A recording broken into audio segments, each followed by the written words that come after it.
Hello, everyone, and welcome to my podcast. Today, we're on the Gospel of Thomas, Part 3, which will conclude the series of these readings and commentary.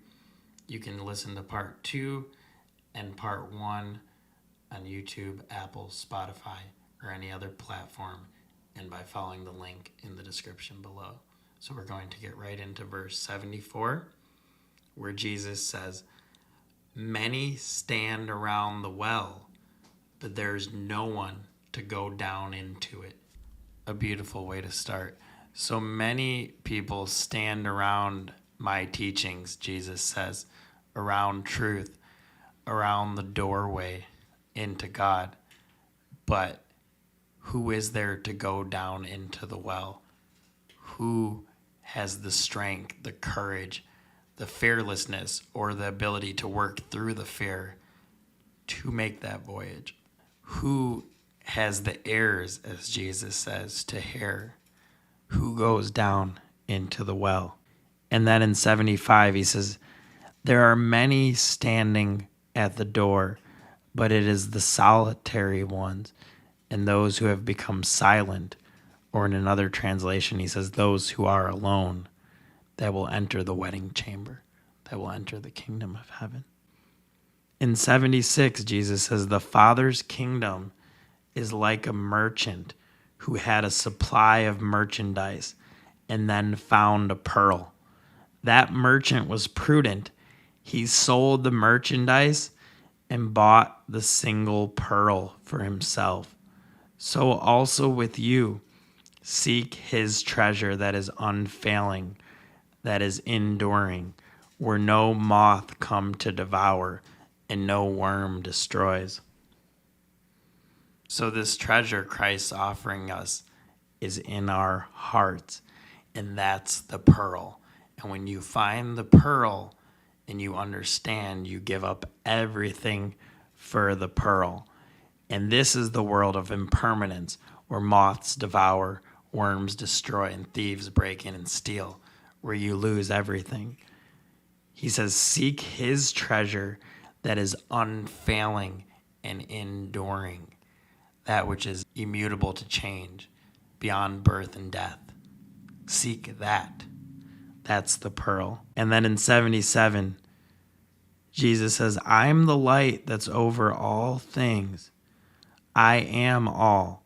From me, all has come forth, and to me, all has reached. Split a piece of wood, I'm there. Lift up the stone, you'll find me there."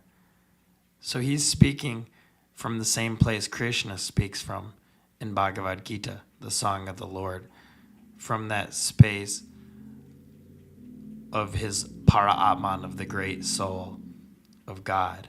He's saying, I am in everything. Everything is in me. Swami Ram Tirth said that. He said, I am the bliss of eternity. Everything am I. He said, I am not born, nor had I parents. So take that in. So who are you then? It's a little fearful. It can be scary. It can create fear that I am something so boundless, so eternal and unchanging, that it's been called, I am the bliss of eternity. Everywhere am I. Everything am I. I was not born, nor had I parents. How can a person say that? Because he's realized the true nature of reality, of what we really are, the birthless and deathless state. In verse 79, a woman in the crowd said to Jesus, "Blessed is the womb that bore you and the breasts that fed you." He said to her, "Blessed are they who've heard the word of the Father and have truly kept it. For there will be days when you'll say, 'Blessed is the womb that has not conceived and the breasts that have not given milk.'" Because you might say, oh, this world's not that bad. I mean, I've had my good times, It's really not all the suffering they're saying. But first, you've suffered immensely in so many lives and will in this one. And you look all over the world, people suffering with leprosy, people suffering with terrible illnesses, sicknesses, with wars, with mental suffering, with suicides, depressions, with animals getting slaughtered by the millions. You've been all of those. Millions of creatures dying each day on earth. The pain, they say, even in the womb, being born. So you've been all those, you'll be all those. Even in this life, you suffered being born. You'll suffer every time you get sick and when you die. You'll suffer when you lose everything and everyone's form that you hold on to. All inherent suffering. The Buddha said, life is suffering, death is suffering, birth is suffering, sickness and disease are suffering. Not getting what you want, suffering. He said, even getting what you want is suffering because it's in time and you're going to lose it. So that's why Jesus says, this world is not where we should look for ultimate salvation. Until we get free in our hearts, we can't be free in the world. And that takes a lot of work. After that, we can live in this world as in heaven or any plane when our mind is free of clinging, of memory, and of expectation. But to get there, we first have to see these truths of suffering and impermanence and use them as fire and fuel and grist for the mill. Neem Karoli Baba Maharaji, my guru, said, when you witness pain or sickness or any cremation, you learn the many truths of life. And we're hidden from that often. We have to open to it and understand so that we will not waste a single moment on our path to God. In verse 89, Jesus said, why do you wash the outside of the cup? Don't you understand? The one who made the inside is also the one who made the outside. So we're very worried about appearances, about the outside of our bodies, the outside of our cups, how we appear to others. But the one who made that made and knows our hearts. So we also have to use the holy names and the practices to purify our hearts, to clean the inside of the cup, to clean the inside of the mirror so that we can know God, to clean the mirror that we are looking at,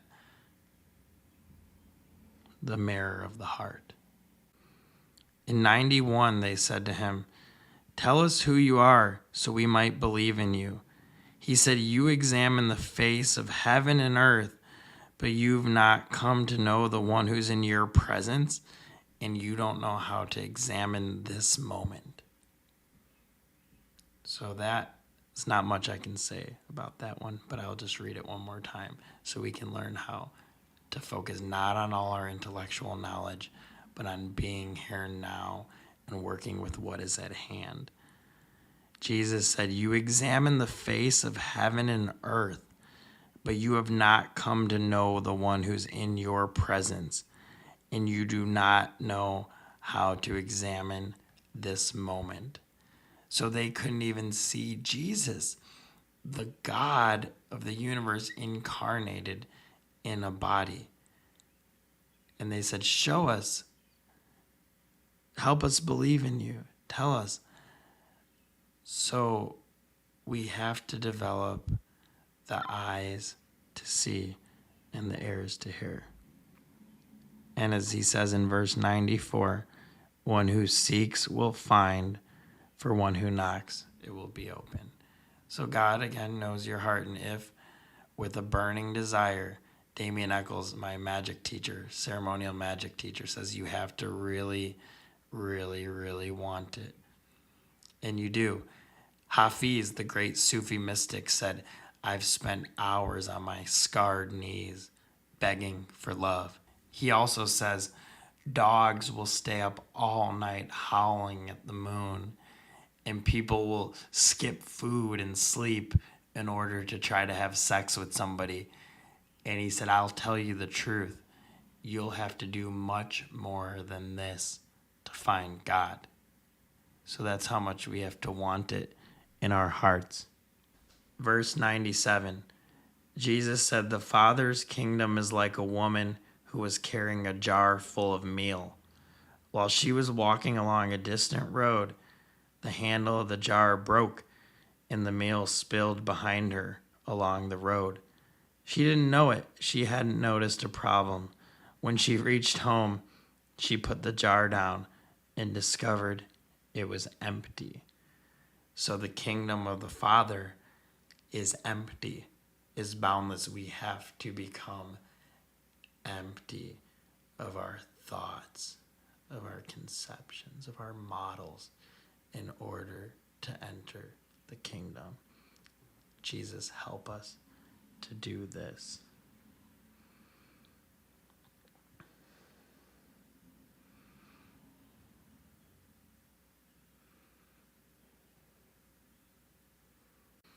Verse 100, they showed Jesus a gold coin and said to him, Caesar's people demand taxes from us.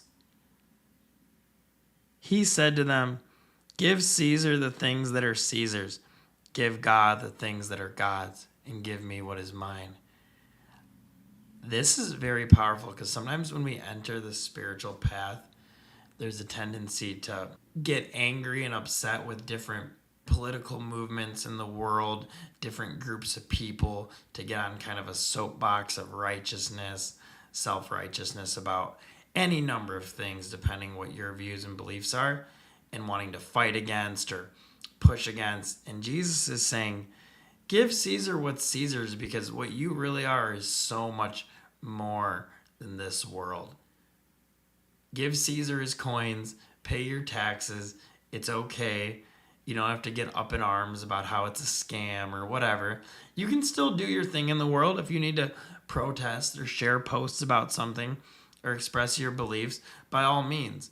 But he's saying don't let it pull you into delusion. Don't let it pull you into anger, because our fight's not of the flesh. It's of the spirit. It's of the heavenly kingdom within. It's about much more than the Maya, than the illusion that's seemingly surrounding you outside. Verse 106, Jesus said, when you make the two into one, you'll become children of humanity. And when you say, mountain, move from here, it will move. When you make the two into one, he keeps saying that throughout these commentaries. When you have done the work that we can turn our eyes of division into no division, when we can purify the mind and keep the thoughts down in the heart center rather than driving us crazy in the head, when we can enter that space of choiceless awareness rather than thinking of ourselves as the doer, actor, and controller, and when we can stay there, we've made the two into one. In verse 108, he says, whoever drinks from my mouth will become like me. I myself shall become that person. See, he's telling you right there. It's not just worship me, you'll never be like me. He's saying you are Christ as well. He's saying I myself will become that person, you. And the hidden things will be revealed to that person. Drink from my mouth, he says, and you'll become like me. Like he said to Thomas earlier in this. He said, I am no longer your teacher because you've drank from the bubbling spring. So you've become like me. Which is what is clearly explained in the book of Revelations and other places in Jesus' words as well. But he's saying, you're going to become like me. When he says, greater works than these shall you do. And he quotes the Old Testament and he says, haven't you read, ye are all gods and all children of the Most High? 111, Jesus said, the heavens and the earth will roll up in your presence, and whoever's living from the living one will not see death. Both in Buddhism, Hinduism, and Christianity, it's talked about how you can enter realms through being the living one through waking up to your immortality, that when heaven and earth pass away, when the great worlds contract at the end of an eon and come back into that single point of nothingness, of void, of unmanifest, before they burst back out into life again, rather than getting sucked into that cycle, you can witness it from an immortal realm and stay where you are. And that's why he says the heavens and the earth will roll up in your presence, because you'll witness it. And whoever's living from the living one will not see death. In verse 113, his disciples said to him, "When will the kingdom come? It will not come by watching for it. It will not be said, 'Look, here it is,' or 'Look, there it is.' Rather, the Father's kingdom is spread out upon the earth, and people do not see it." Thank you for listening to this full series. I'll also be posting a full reading of the 114 logician of the Gospel of Thomas without commentary, just taking you through each and every verse. Thank you for listening. May the light of Christ and your guides and Guru wake you up inside your heart to your true nature. May the light of Mother Mary and Jesus Christ wake up in your hearts. May you pray solemnly now, and may God always be with you. In the name of the Father, the Son, and the Holy Spirit. Amen.